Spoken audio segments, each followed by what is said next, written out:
अस्सलामु अलैकुम वरहमतुल्लाहि वबरकातुहू। बिस्मिल्लाहिर्रहमानिर्रहीम।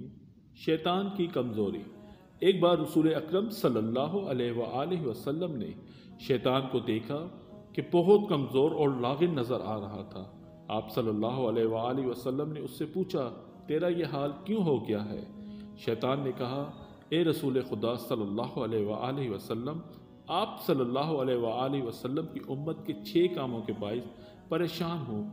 मुझे इन कामों को देखने की ताकत नहीं है और मैं इनका मुतामिल नहीं हूँ। नंबर 1, जब एक दूसरे से मुलाकात करते हैं तो सलाम करते हैं, तो एक दूसरे से मुसाफा करते हैं। नंबर 3, हर काम का इरादा करने से कबल इंशाअल्लाह कहते हैं। नंबर 4, गुनाह हो जाए तो इस्तग़फ़ार करते हैं। नंबर 5, आप सल्लल्लाहु अलैहि वसल्लम का नाम सुनते ही सलात पढ़ते हैं। नंबर 6, हर काम की इब्तिदा में बिस्मिल्लाहिर्रहमानिर्रहीम की तलावत करते हैं।